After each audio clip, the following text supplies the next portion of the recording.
The call came on a Tuesday morning, and the man on the other end introduced himself as my brother's attorney. "Mr. Callister," he said, "your brother Hugh passed away 3 weeks ago, as you know, but he left specific instructions.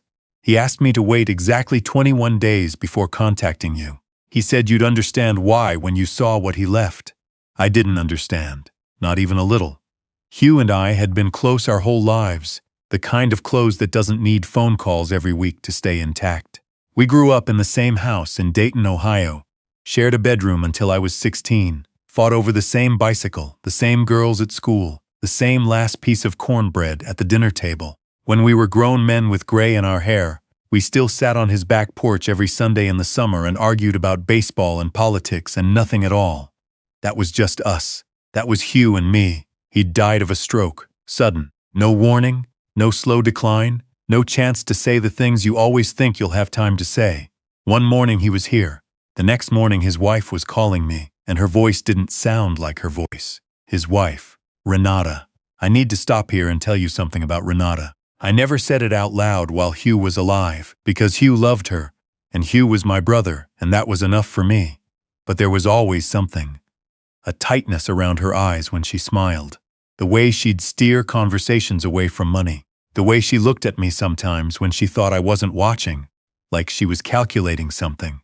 I kept those thoughts in a box and put the box somewhere dark. You do that for the people you love. The attorney's name was Gerald Fitch. He had an office on the 3rd floor of a brick building downtown. And when I sat across from him that Wednesday afternoon, he slid a sealed envelope across the desk without saying a word. My name was written on the front in Hugh's handwriting. I recognized it immediately. Big capital letters, the H and the C looping back the way they always did. "He also left this," Gerald said, and placed a small digital recorder on the desk. The kind you'd buy at any electronics store. Black, about the size of a deck of cards. He recorded a message. He was very specific that you should listen to it alone. Not at home, he suggested here, actually in my office, and then I'm to step out. I looked at the recorder for a long moment. "Did you know what's on it?" I asked. Gerald folded his hands. "Yes, and I want you to know, everything your brother documented is legally admissible." He was thorough. He was always thorough. He stood up, straightened his jacket, and closed the door behind him. The office was very quiet. There was a potted fern in the corner, and a framed print of the Ohio River on the wall, and traffic sounds coming up from the street below. I picked up the recorder. I pressed play. Hugh's voice came out of that little speaker, and I had to set it back down on the desk because my hands weren't working right. "Hey, little brother." He always called me that. I'm 63 years old, and he still called me little brother. "If you're hearing this, then Gerald did what I asked, and I'm already gone. I'm sorry I didn't tell you any of this while I was here. I didn't want to put it on you until I knew for certain, and by the time I knew for certain, I also knew I might not have long. The doctors said 6 months. It ended up being 4. So I had to work fast. I sat very still. I need you to know some things about Renata, and I need you to know that I've already taken steps. You don't have to do anything dangerous. Everything is already in motion. I just need you to know the truth, because you deserve the truth, and because there are decisions coming that you'll need to make. Decisions about the estate, about the house, about her." He paused. I heard him take a breath, the slow, deliberate breath of a man who has rehearsed what he's about to say, and is still afraid of saying it. "Renata has been moving money, our money, for about 2 years, from what I can tell. Small amounts at first, the kind that don't trip any alarms, moved into an account I didn't know existed. I found out by accident. I was looking for an old tax return, and I found statements I'd never seen. When I confronted her, she cried, said it was for an emergency fund, said she was scared about the future, said she was sorry. I believed her. I shouldn't have." He went quiet again. "A few months later, I hired someone to look into our finances properly. A forensic accountant, woman named Sandra Oakes, out of Columbus, very good at her job. What she found was not an emergency fund. It was a pattern. Over 2 years, Renata had moved roughly $430,000 out of our joint accounts. Some of it went to a personal account in her name alone. Some of it, and this is the part that kept me up at night, went to a man named Boyd Sutter. I wrote the name down on a notepad I found on Gerald's desk. Boyd Sutter is 38 years old. He lives in Cincinnati. He and Renata have been in contact for at least 3 years, based on the phone records Sandra pulled. I don't know exactly what he is to her. I know he has a prior conviction for fraud. I know that 3 years ago, a man in Indiana named Gary Pullman died unexpectedly. Heart arrhythmia, ruled natural causes. Boyd Sutter had been dating Gary Pullman's wife for 8 months prior to Gary's death. That wife collected a $600,000 life insurance payout and then moved to Florida.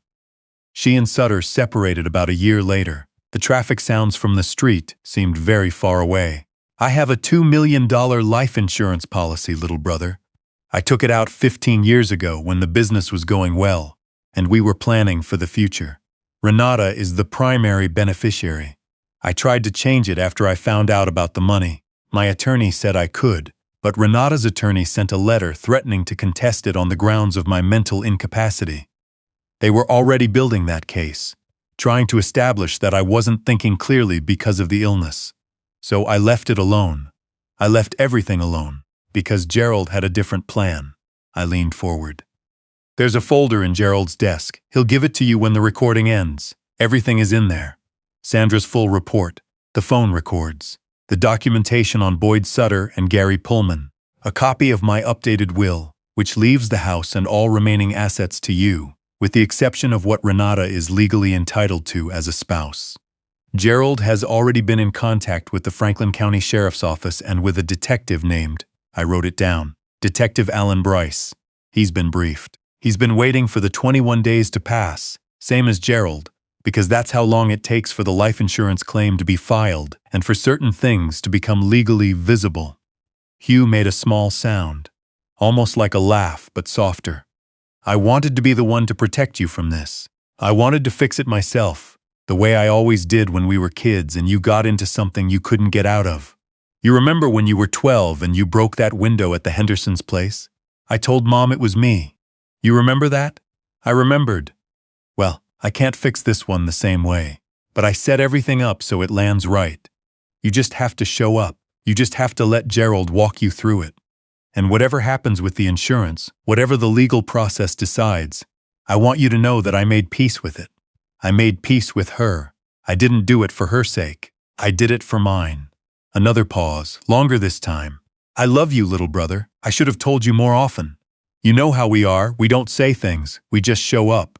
Well, consider this me showing up one last time.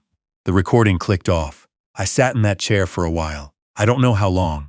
The fern didn't move. The Ohio River in the painting didn't move. Eventually I stood up and opened the office door, and Gerald was sitting in a chair in the hallway with his hands on his knees, and he looked at me and nodded once, and I nodded back. He gave me the folder. I sat in my car in the parking garage and read every page. Sandra Oakes's report was 63 pages long. I read the whole thing. I am a retired high school history teacher, and I have read longer things with less patience, but I read every single page of that report twice. The numbers were exact. The dates were exact. The account transfers were color-coded and cross-referenced against bank statements, with Hugh's name on them that I recognized from when we'd done taxes together years ago. Boyd Sutter had received $87,000 over 18 months. It had gone in through an LLC Renata had set up in Delaware, one of those shelf companies you can register online for less than $200. The LLC was called Meridian Home Solutions. It had no employees, no website, no business activity whatsoever. It was just a pipe. I called my daughter that evening. She's 41, lives 40 minutes away, and she is the most level-headed person I know. She sat across from me at my kitchen table while I explained what Hugh had found and what Gerald had set in motion, and she didn't say anything for almost a full minute after I finished. "Dad," she said finally. "I know. Has Detective Bryce contacted you? Gerald says he'll call tomorrow." She reached across the table and put her hand over mine. She has her mother's hands. Her mother passed 8 years ago, and I still notice those things. She said, "Hugh did all of this while he was dying. Yes. He spent his last months making sure you were protected." I couldn't speak for a moment.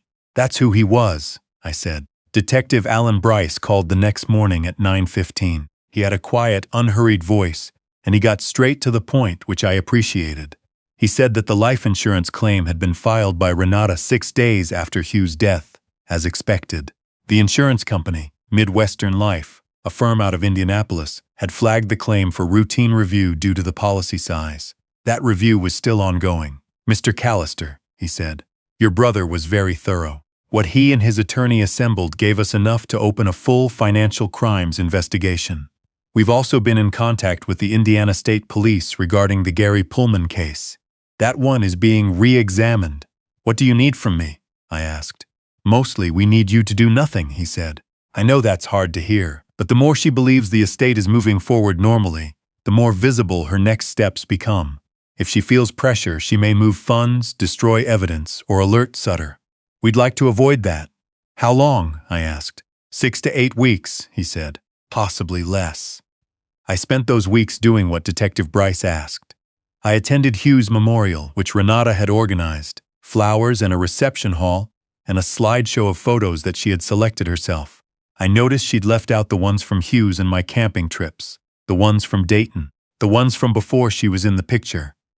I kept my face neutral and shook hands and accepted casseroles from neighbors and said thank you. He was a wonderful man, more times than I could count. She came to me at the reception with red eyes and a glass of white wine and said, "He thought the world of you, you know. You were everything to him." "Likewise," I said. She touched my arm. "The estate is going to take some time to sort out. Gerald is being," she paused, "he's being thorough. But I want you to know that I intend to honor everything Hugh wanted."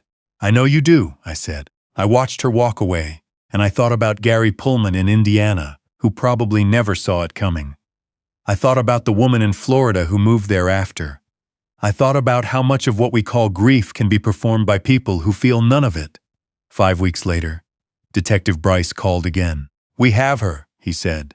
Boyd Sutter had made an error. He had sent 2 emails from a personal account, not the encrypted one he'd been using, to Renata's phone, discussing the insurance timeline and referencing the last situation in a way that prosecutors believed referred to the Pullman case. The digital forensics team had pulled the metadata. Combined with Sandra Oakes's financial report and 3 years of phone records, the Franklin County prosecutor had enough to move. Renata was arrested on a Thursday morning. I heard about it from Gerald, who heard about it from Detective Bryce about 40 minutes after it happened. She was charged with wire fraud, conspiracy to commit insurance fraud, and, in coordination with the Indiana State Police, conspiracy in connection with Gary Pullman's death. Boyd Sutter was arrested the same morning at his apartment in Cincinnati. I sat down when I heard. I didn't feel triumph. I want to be honest about that. I felt something quieter, something that lives just below relief. The house sold 8 months later after the estate proceedings were completed. The court froze the life insurance payout pending the criminal trial, and the forensic accounting established that the funds Renata had moved were subject to recovery as fraudulently obtained marital assets. My attorney, I'd hired my own by then, said I'd likely see the bulk of it returned to the estate, which by Hugh's will came to me. I didn't want the money. I want to say that plainly. I wanted my brother. I'd have traded every dollar in that estate to sit on his back porch one more Sunday and argue about the Reds, but I did something with it that I think he would have approved of. There's a legal aid organization in Dayton that provides free financial fraud assistance to elderly victims. They were operating out of a 2-room office with 1 full-time staff member and a rotating crew of volunteers. I made a donation large enough to move them into a proper building, hire 3 attorneys, and run their hotline 7 days a week. I told them why when they asked. I told them about Hugh, about the 4 months he spent while he was dying, making sure that the truth would outlast him, about the folder in Gerald Fitch's desk and the little black recorder and the way my brother's voice sounded coming out of it. Steady and careful and unmistakably him. They named the intake room after him. I drive by the building sometimes on my way home from the grocery store. I don't always stop. Sometimes I just slow down and look at the sign on the door and think about a boy in Dayton who always took the blame so his little brother could stay out of trouble, and who never once asked for anything in return. He showed up one last time. I try to do the same.